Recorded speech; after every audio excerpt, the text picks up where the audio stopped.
국내 누적 확진자는 9,000명을 넘어선 가운데 해외 유입 관련 2차 감염도 발생했습니다. 백인성 기자 연결해서 자세히 들어보죠. 먼저 신규 확진 소식부터 전해주시죠. 네, 어제 0시 기준 코로나19 확진자는 76명 늘어 모두 9,037명으로 집계됐습니다. 사흘째 두 자릿수를 기록했습니다. 신규 확진자 76명 가운데 31명이 대구에서 나왔습니다. 이 밖에 경기에서 15명, 서울에서 4명, 부산에서 2명, 인천과 충북, 경북, 경남에서 각 1명씩 확진자가 나왔습니다. 눈여겨볼 점은 공항 등 검역 과정에서 20명의 추가 확진자가 나왔다는 점입니다. 유럽발 입국자에 대한 전수조사의 영향으로 분석됩니다. 영국과 미국 등 해외를 다녀온 뒤 코로나19 확진 판정을 받는 사례도 늘고 있는데요. 서울 중랑구에선 미국을 다녀온 뒤 확진 판정을 받은 사례가 연이어 확인됐습니다.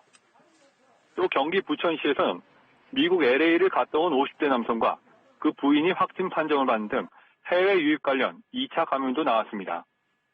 지금까지 확진자 중 사망자는 총 125명이고 격리 해제된 사람도 341명 늘어 모두 3,507명으로 집계됐습니다. 네, 정부가 유럽발 입국자 전원을 검사 중인데 지금까지 결과 어떻습니까? 네, 방역당국은 지난주 일요일인 22일부터 유럽발 입국자 전원에 대한 진단검사를 진행 중입니다. 첫날인 22일에는 1,400여 명이 검사를 받았는데요. 어제 오전 9시 집계로 19명이 확진 판정을 받았습니다. 또 둘째 날인 그제도 유럽발 입국자 1,203명에 대한 검사가 이뤄졌는데 101명이 유증상자, 1,102명이 무증상자로 분류돼 진단검사를 진행했습니다. 이들에 대한 결과도 곧 나올 것으로 보입니다. 정부는 한편 대구 지역 고위험 집단시설에 전수조사도 완료했는데요.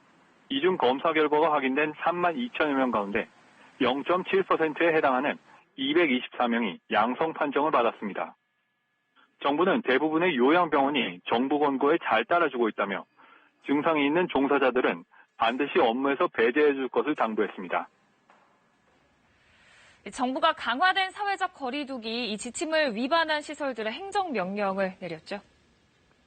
네, 정부가 사회적 거리두기를 위해 모든 행정력을 동원하겠다고 밝힌 바 있는데요. 이에 따라 정부는 그제 콜센터 29곳과 종교시설 1,456곳 등 3,482곳에 행정지도를 실시하고 위반 행위가 심각한 454곳에 대해 행정명령을 내렸다고 밝혔습니다. 대부분의 1차 행정지도 뒤에도 반복해서 위반한 곳들로 종교시설 442곳과 체육시설 12곳이 포함됐습니다. 앞으로 집합금지 행정명령을 어기면 최대 300만 원의 벌금이 부과되고 확진자 발생 시엔 구상권이 청구될 수 있습니다. 또 서울과 경기도, 전라북도 등 일부 지자체는 청소년들의 이용이 많은 다중이용시설도 제한적 허용시설로 지정했는데요. 학원과 PC방, 노래방 등이 여기에 해당됩니다.